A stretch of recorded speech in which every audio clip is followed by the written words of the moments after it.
Yun. Baka sabihin kasi egg stuff yan. Ayan o. Sausaw natin. With rice.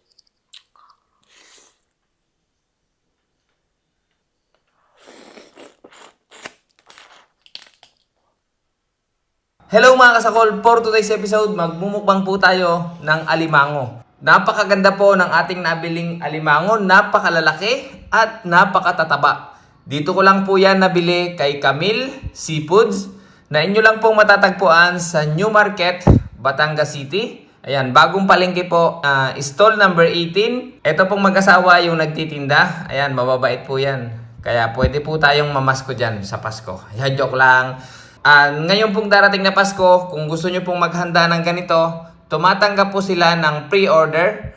Pagka mga ganito pong klase ng mga crab, dapat po ay order po yan sa kanila para maipili po kayo ng magaganda. Pinatimbang ko na at ito ay nagkakahalaga ng 4,800 pesos. Ayan, medyo masakit sa bulsa pero masarap naman siya. At tinanong ko pala kung paano malalaman yung matatabang alimango. Dapat daw ay babae. Pag babae ganito, bilog ang puwet. Para makita mo kung may maraming aligi, ayan, sinusundot niya at ipinakikita sa kanyang kliyente na sure na maraming aligi ang kanilang binibili at hindi sila malulugi. Ayan, pag uwi ko sa bahay mga kasakol, ito ay inilagay ko lang sa freezer. Patutulugin ko yung mga crab bago ko siya lutuin. Ayan, inilagay ko lang siya lahat dito sa freezer. At pagkatapos nating patulugin, ayan, atin naman po siyang lilinisan. Hindi na yan makakagat kasi tulog na yan. At ito nga, kinuha ko yung aking toothbrush. At tututbrushan natin yan para malinis yung mga crab. Pag nalinis po natin yan, atin naman po siyang pakukuluan sa mainit na tubig na may asin. Ito yung may pinakulo akong tubig. Lagyan ko lang siya ng asin. At ilalagay na natin yung crab.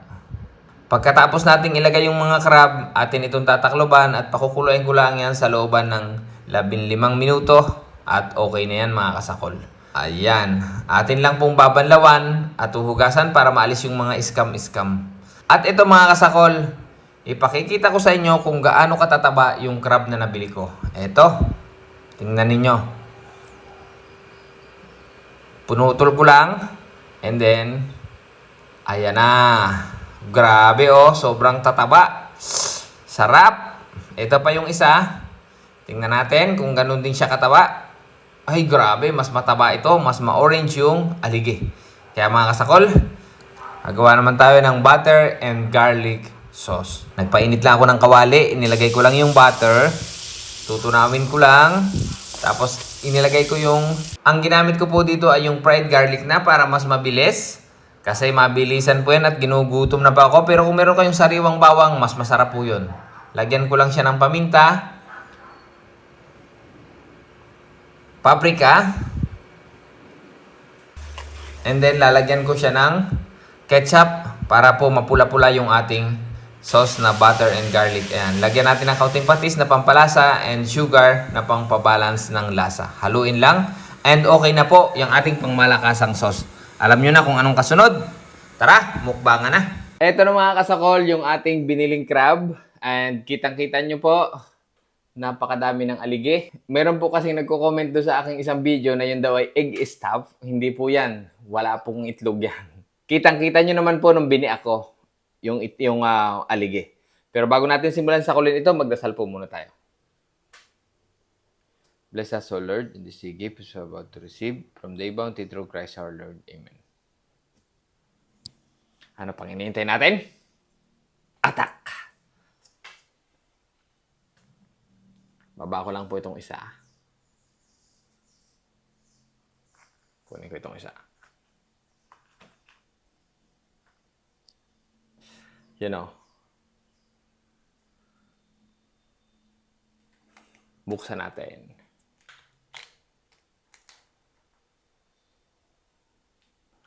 Yan.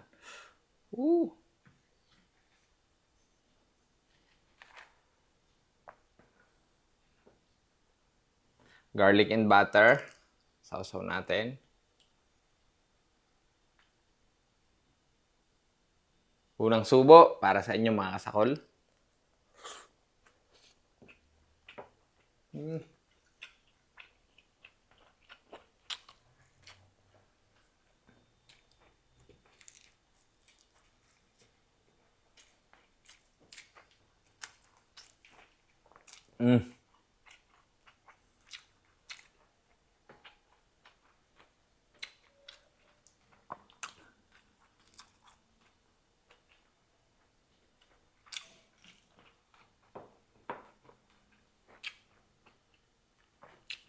With rice.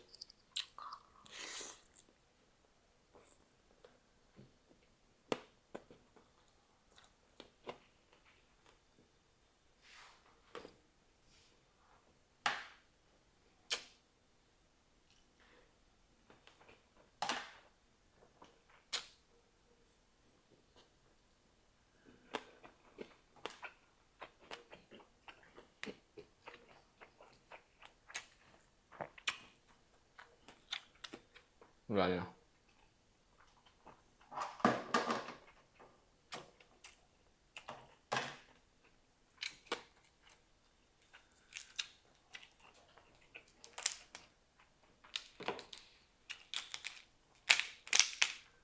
Yung laman.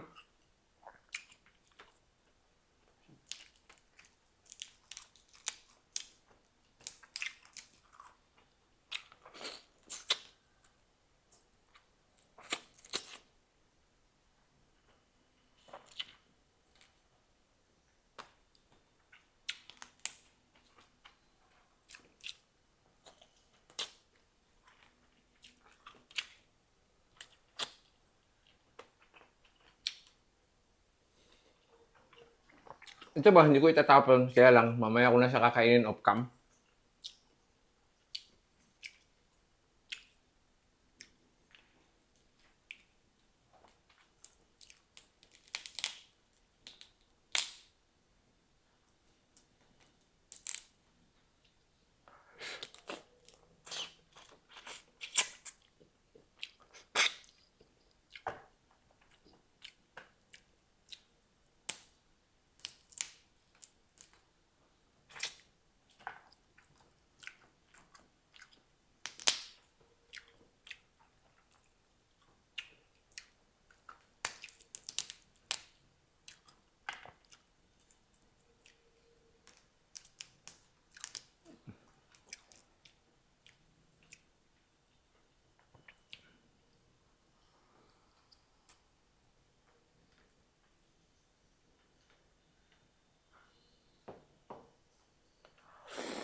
Masarap itong crab pero mahirap po siyang kainin.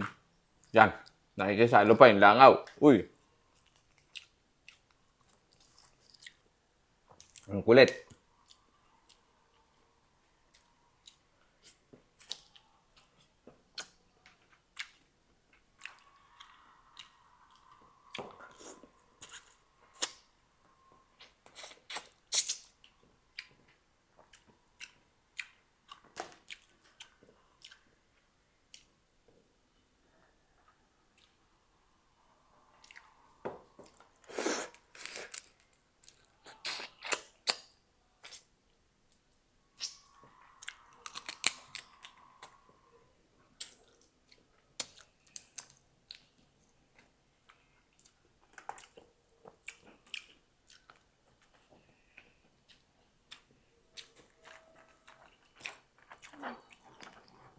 Pinakamaraming aligi.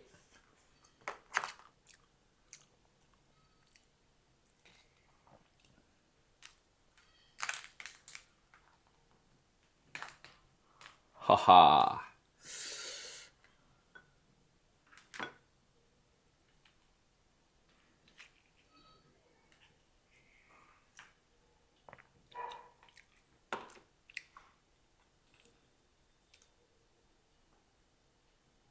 Rice.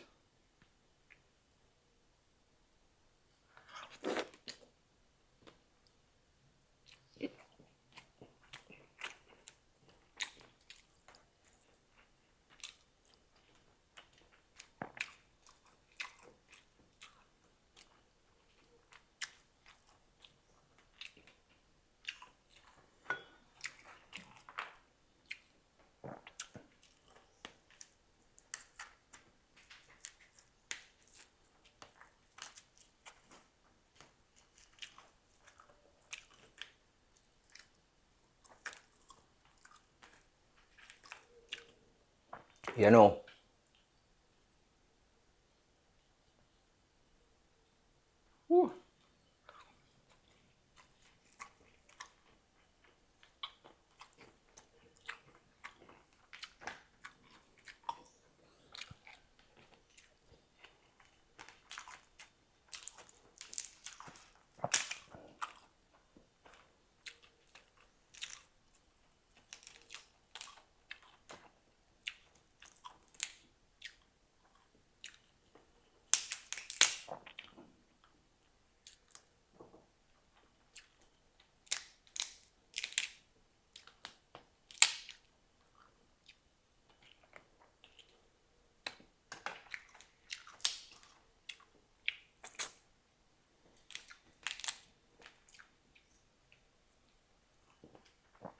Medyo mahirap po palang kainin talaga to.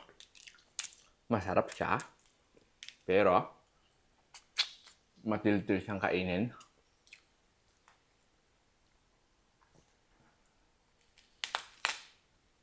Yun o.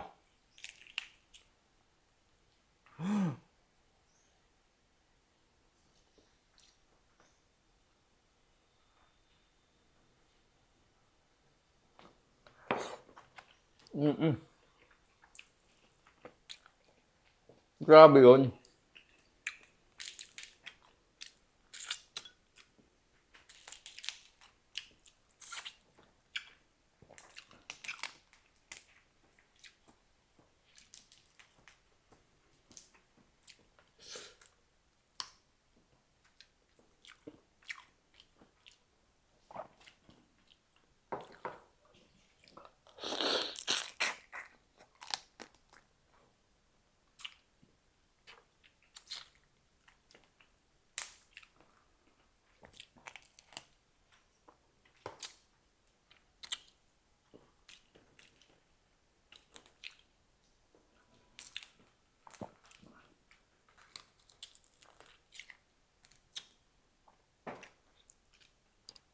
Ito, mga ganito.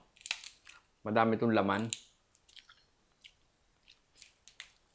Kaya lang, matiltil po siya. Oh. Kita nyo?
Naman tayo sa sipit. Grabe po kasi talagang tigas nung ano.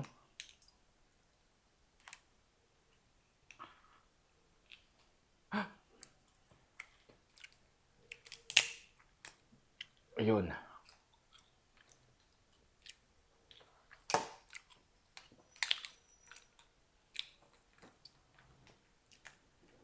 Para sa mga mahihilig sa sipit, ayan. Ayan ang laman.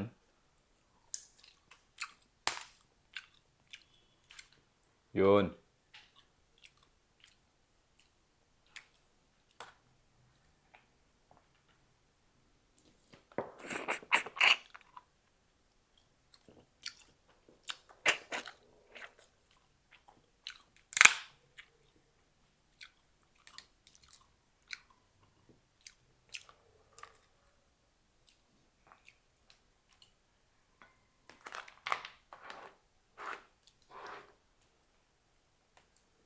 Bubukas pa tayo. Yun.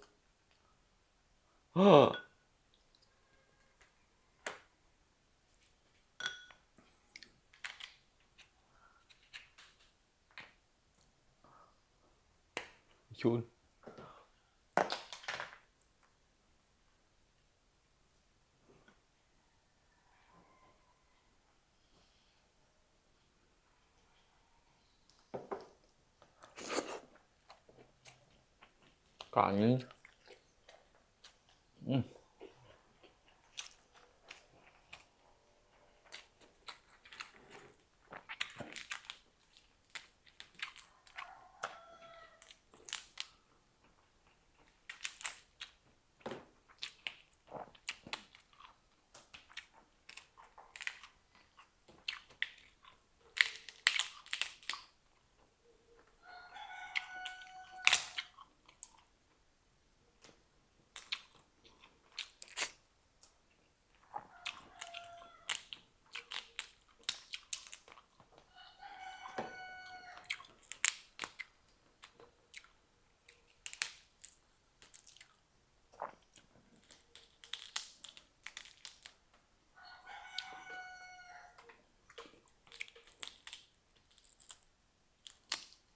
Wait lang.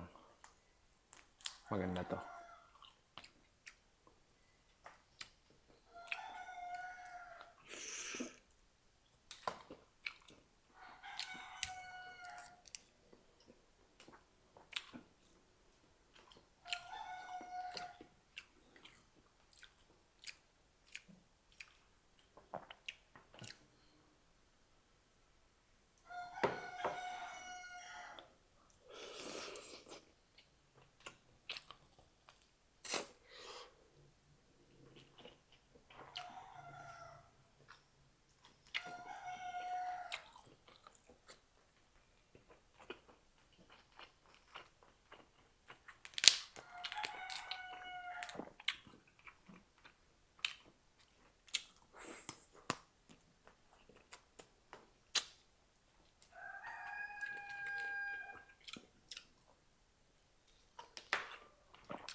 Ayun, maraming salamat mga kasakol sa inyong panonood.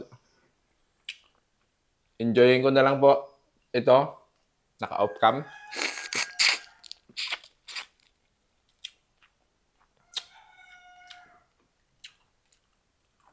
Sana po nag-enjoy kayo.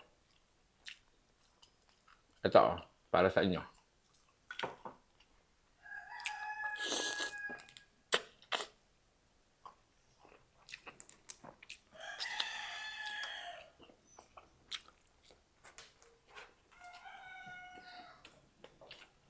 Ubusin ko to.